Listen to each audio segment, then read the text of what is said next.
So it's all for play for still. I think so. Do you want to bet against us?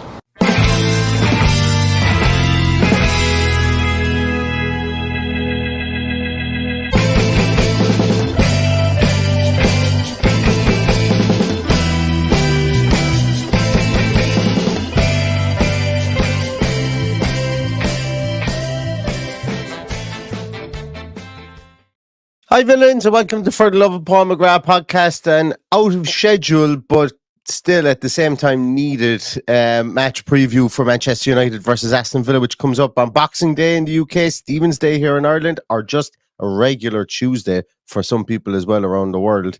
Game I'm looking forward to, and a game that Aston Villa I'd imagine are deep in thought and deep in planning for at the moment to try and get back on the horse again after a 1-1 draw with Sheffield United. Paddy, how are things? You're looking very festive with your Christmas hat on. I thought I'd spice it up.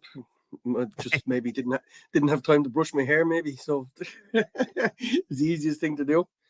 All is good. I haven't spoken to you since the debacle the other night. Still a little bit salty over it all, but anyway, we'll move on. Yeah, we won't spend too much time talking about it. Like, as I say, there's a lot of gnashing of teeth and a lot of fucking wringing of hands over some of those VAR decisions still. But look, as I say, it shouldn't be something that just has become part of the game, but it is. And hopefully we get that rub of the green that we didn't get. Or that fairness, I don't know which way you want to call it, against Sheffield United, against Man United in Old Trafford, or hopefully we don't even need it, that we score legitimate goals that don't even need to be checked for anything. You better make sure it's not needed, because as history will tell us, they will find everything they possibly can. Like all those phases of play, they went back to rule out a goal there a few years ago. Yeah, absolutely not the place we needed to go after what happened on Friday night. But look, we've got to be on our game, and I've no doubt that we'll do enough to get something out of the game. But really need to win it now. That's a must. If we'd won the other two games either side of it, I'd have taken a draw. But I want us to go and win it. Yeah, I think so too. And look, this isn't going to be really long preview because the short turnaround between the two games, and also Man United only playing yesterday as well, which obviously is in our favour. Man United playing yesterday, having a by their standards a poor 2-0 loss to West Ham. Villa need to capitalise on where United are, because United are missing a ton of players. Malacia is missing, Maguire, Casemiro, Martinez, Mount, Diallo, Lindelof, I think Martial, Varane, I think they're all out, and obviously Jordan Sancho won't play as well. So that's the bones of what, £400 million of player £400 million that was paid for players, should I say. I don't know whether they actually equate to that amount in real terms money, but that's a lot of Manchester United's talent to be out for this game. And when we look at it could be Johnny Evans and one of their kids. What's that guy's name? Camboila. Could be the two centre halves at the weekend, or maybe he goes with Wan-Bissaka, or maybe put Shaw in there. Diego Dalot's back. It's like they're decimated with injuries at the moment. Yeah, and look, we leaving aside all the injuries, the run of form that they're on, and the fact that they just can't gel together, it would be a really bad result for us not to go and get something tomorrow night. And I say something, I'd probably be disappointed if we lose the game. We obviously don't know how it's going to pan out and what decisions are going to be made in the meantime. But for now, looking into it, judging by how well we've played and performed against the likes of City, the likes of Arsenal, albeit we have had a couple of speed bumps either side of it, it's absolutely one that we can go and win, and we should win, and I hope we do win. Yeah, and I think we'll have changes as well to our team, Paddy. Pau Torres still hasn't been officially ruled out. I just see it. I probably won't be until we might hear something about it, maybe later on today, maybe on Monday, but I don't think that he will be playing. But I do think that the back four will be shaken up a small little bit. I think Moreno might start again. I think Kanza will move out to the right back position. I think it'll be Diego Carlos and Clement Longley in the two centre half positions, especially away from home here today or here on Stephen's Day. Midfield, I would imagine, will stay pretty much the same. And I wonder if Diaby maybe sits this one out and maybe Zaniolo comes in.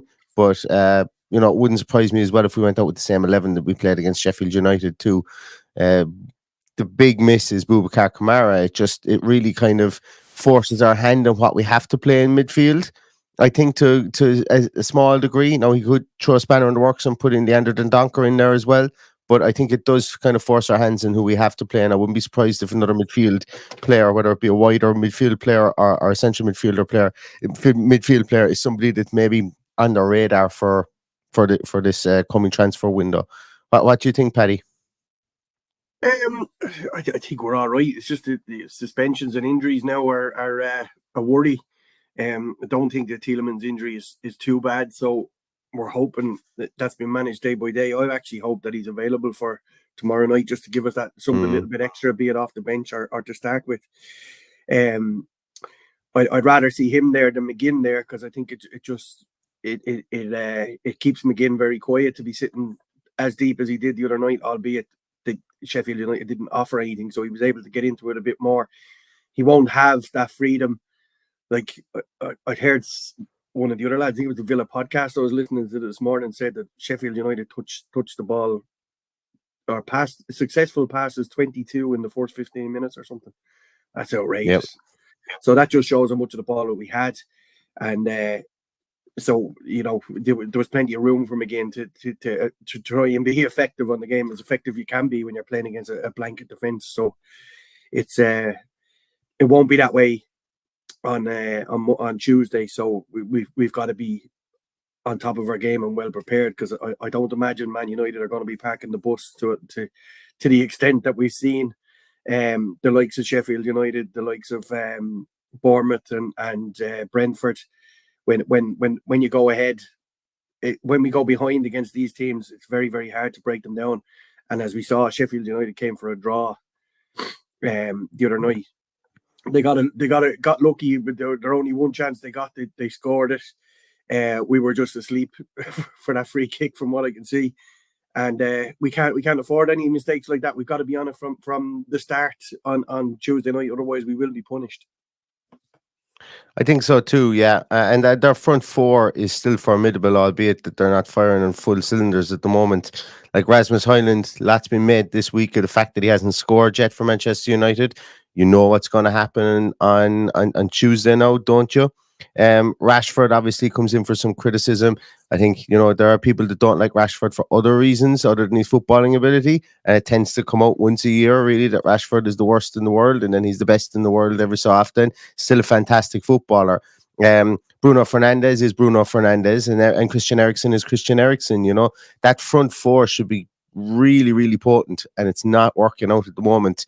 And we hope, and we pray, well, not pray, but we hope and we expect Aston Villa to be able to nullify them, and that's why I highlighted Boubacar Kamara, was because that's who's the miss is for us, just with that tree floating in behind that line of tree floating in behind the central striker that Manchester United do love to play, and for me, I would like to have seen him in there, but he's not going to be there, and it's up to, I suppose it's up to probably positional discipline now from the likes of McGinn or from Dougie Luiz in that instance there. But it's and that's another reason as to why maybe having Matty Cash not in the team, and this is, people aren't going to like this, but it could be potentially a game where you play Matty Cash in that right as that right winger, or that right midfielder there, just so that we could keep things compact. Where we are at the moment with Kamara being out, we're almost forced to play. Now, we could play Dendoncker and McGinn out in that right-hand side, but it screams to me like it's going to be Bailey, or it's going to be Zaniolo, or it's going to be Diaby that's going to play out there. And yeah, I just like to see us compact in this game against Manchester United, but still, as I say, we still have enough players, and we're still playing in good enough form that we can go there and go to Old Trafford and win. Which is something Unai Emery has, I'm sure, got his sights set on over this Christmas period. We didn't. We lost there, didn't we? Under Unai Emery, am I correct? We did. We drew. Yeah. We won 3-1, and then I think we lose 1-0 last year. I think we lost. Or am I confusing that with a cup game that we went there for last year? We definitely lost one. Remember, Robin Olsen was in goals. We lost that. We lost that last year. My head is melted cheese today because I was on the lash last night. So I make no bones about my lack of energy. Number one, and secondly, I make no bones about my lack of factual information today. So it's just one of these things that we're going to have to deal with it. Neil, it's Christmas. You're allowed. It's Christmas. Have days like this. There's everybody's brain is fried, and hopefully we're giving someone 20 minutes of a release from their brains being fried, running around the place today. I know I'm happy to sit down for 20 minutes and have a chat when all hell is breaking loose around us. So yeah, I'm looking forward to sitting down and relaxing this evening and unwinding that fried brain. Yeah. I'm looking forward to sitting down watching NFL later and just and sitting and going, I'm supposed to be a role model to my kids, but today I don't feel like I'm either of those two things today. I don't feel like I'm either of those two things. And I've got the hardship. I've got the hardship of trying to cook a Christmas ham as well with a convection cooker that and a pot that isn't set up for a convection cooker. So I'm scratching my head. I'm all short of building a barbecue pit out the back and just doing it the old-fashioned way with charcoal and seeing what comes of it. But a massive deviation from what we were talking about in this game there, Paddy. A massive deviation there.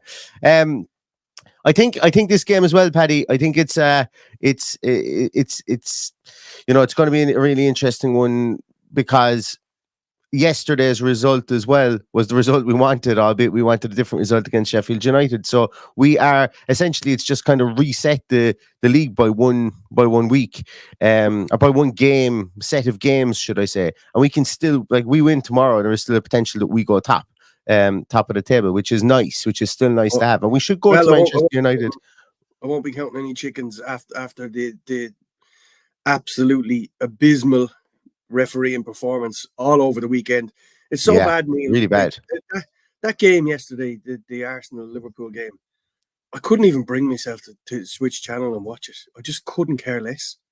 The handball in that game was ridiculous. It was a handball all day long. Oh, it was, and the handball in our game was a nailed-on penalty as well. You know, like that is shocking. Those two are like how anybody could say. And the worst thing about it was on commentary, it was like, oh yeah, he's leg buckled, so I can understand why his hand is in that position. Absolute horse manure.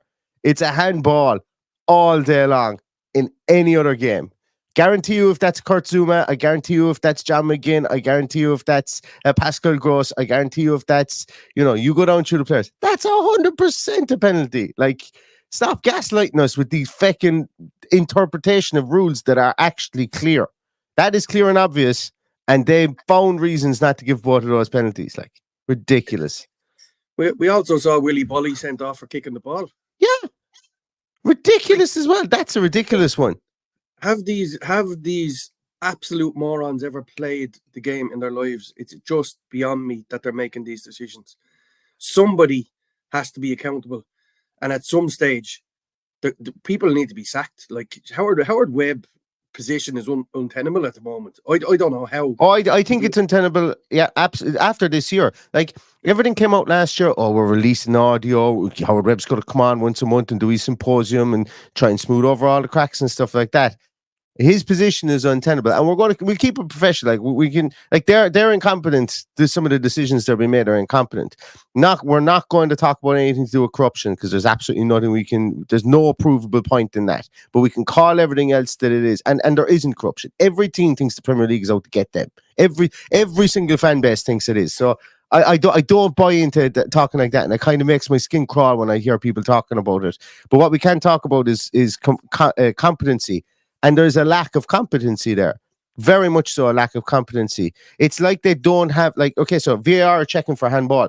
Open the bloody rule on handball and read it word for word and see what happens with your own two eyes. It's as simple as that. I'd love to know if that happens. I'd love to know if there is any situation where they open up. Like, a knowledge-based article on where to find the bloody rule, read it and apply it. Because if they didn't do it in our game against, and I said I wouldn't get back on my high horse about Sheffield United because I'm full of more piss and vinegar today than I was on Friday night.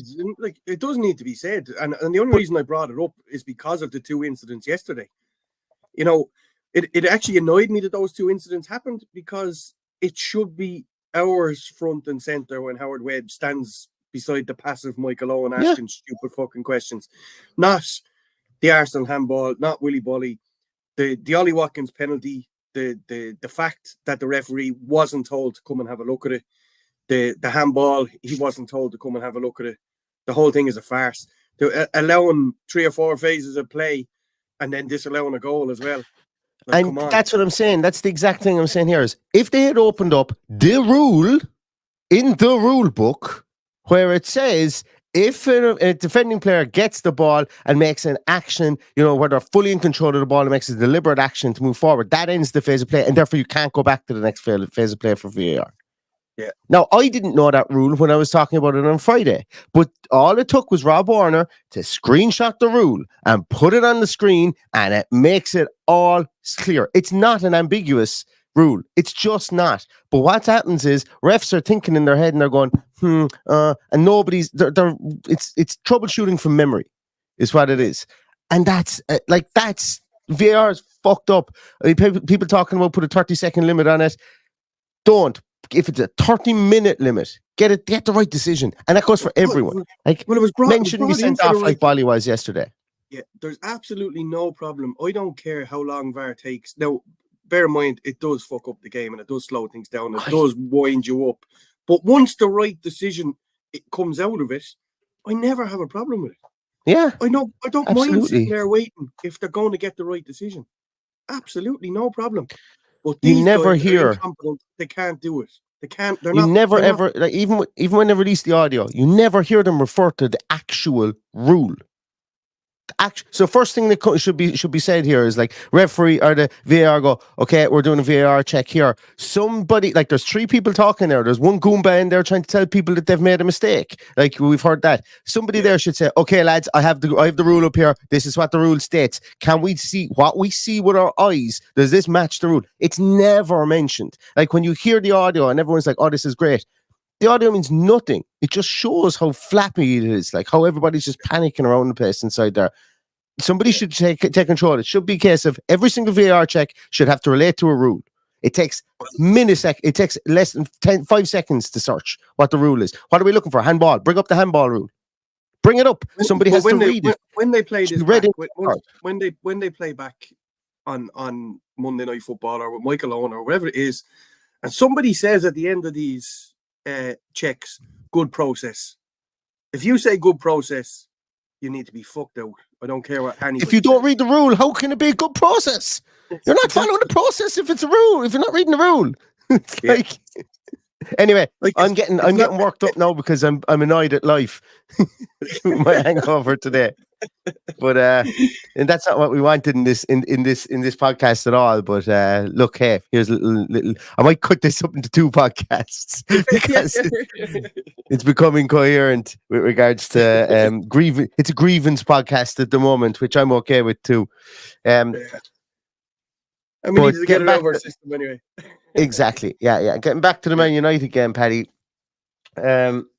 Lots of there's going to be lots of fans traveling to this game as well. I think United fans are very how would I say, they're stunned at how this season is going in a lot of ways. Like they're so passive towards Ten Hag.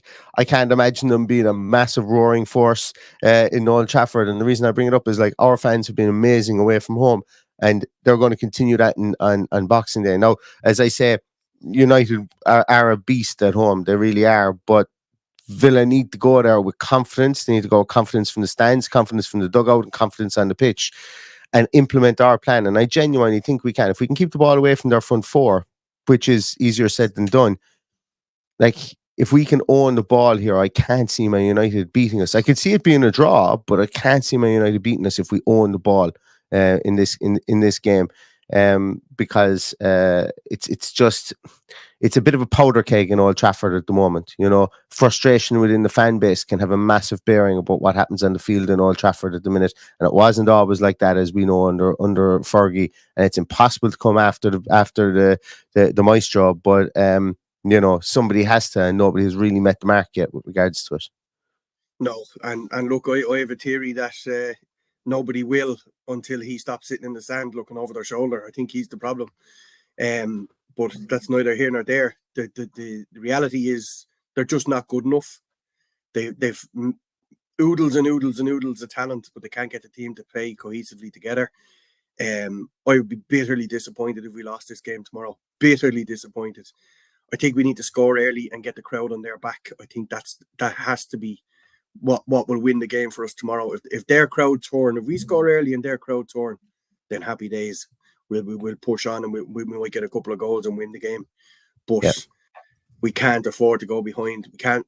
Now, I used to always go before I had kids. I used to always go on St. Stephen's Day, no matter who we were playing, and it's a great day out. It's a great buzz. Everybody is merry. Everyone is jolly. Everyone tops up from the night before and has a good old piss up on St. Stephen's Day. So it's going to be a decent atmosphere. So what we need to do is score early and kill that atmosphere and just kill them off. Go for the jugular early on and kill them off. That's the only way for tomorrow. But yeah, I right now, after what happened the other night, I take a point, and the hurt of all those years getting decisions against us at Old Trafford leads me to that decision. But I still think we've got enough to go and win the game, even with the suspensions that we have. Yeah, me too. Me too, for sure. Yeah, absolutely. Thank you very much, Sean Moran, who's just become a YouTube member as well. And thank you to everybody who's become a YouTube member over the last few days as well. Really, really, really, really, really appreciate that. And I think that's going to do it for us today. I suppose before we finish up, this is obviously going to be, unless there's some massive breaking news between now and tonight, this is going to be the last podcast. No, and I'll leave you off, Paddy. You can start on the cooking sherry early, and I'll hold down the fort if something does break, but it's not going to. But I just want to say, in light of obviously tomorrow being Christmas, I want to say thank you so much to everybody again. Everybody who interacts, everybody who watches, everybody who reaches out. There's a real community here, and there's a real sense of kind of friendliness, I think, as well, that comes across from everybody when we're in here. Like everybody is pulling in the same direction. And I really appreciate that. And, you know, I know of some podcasts, and not even Aston Villa ones, you know, whereby the comment sections can get very, very toxic very, very quickly and stuff like that. And we don't ever tend to really see that within our podcast. And feel free to do it. I don't mind, but I'm just making an observation here. We don't tend to see it because all you guys come here for one common goal, and that's to follow the Villa and to be, you know, joyant and jubilant and try and find solutions to issues that we see with Aston Villa on the field or off the field and stuff like that. And you always keep it cordial, and I really thank you all for that. And above all else, I thank you for the support you give to myself and Paddy, because it means a lot, and it keeps us coming back every single week, you know, to do it. And no better time really is supposed to say it than at the end of a year. This year for the podcast has been just mind-blowingly, the growth of the podcast, the fun we've had on the podcast this year has been absolutely brilliant.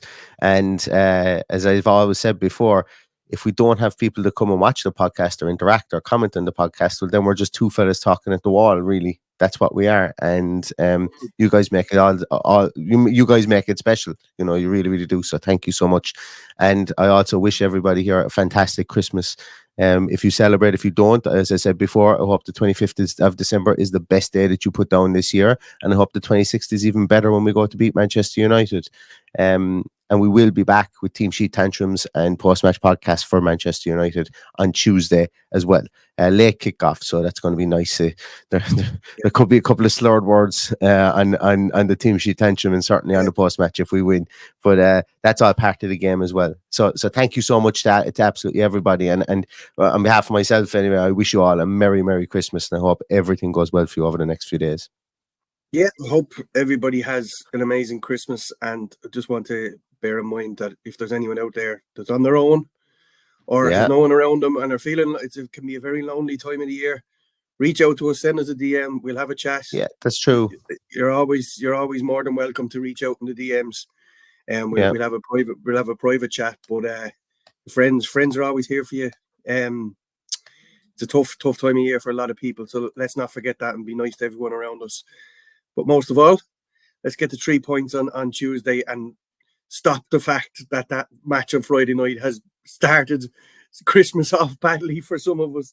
So stay safe, have a great day, and as I said, if you ever need to chat, just reach out and send a message. Always here. Up the Villa. Sure. Absolutely. So we're going to leave it at that, everybody. Earlier podcast today, but it leaves us have a clear run at the rest of the day on Christmas Eve, and I hope you all do too with your families and loved ones. And happy Christmas, everybody. And all that's left to say is up the Villa. Up the Villa.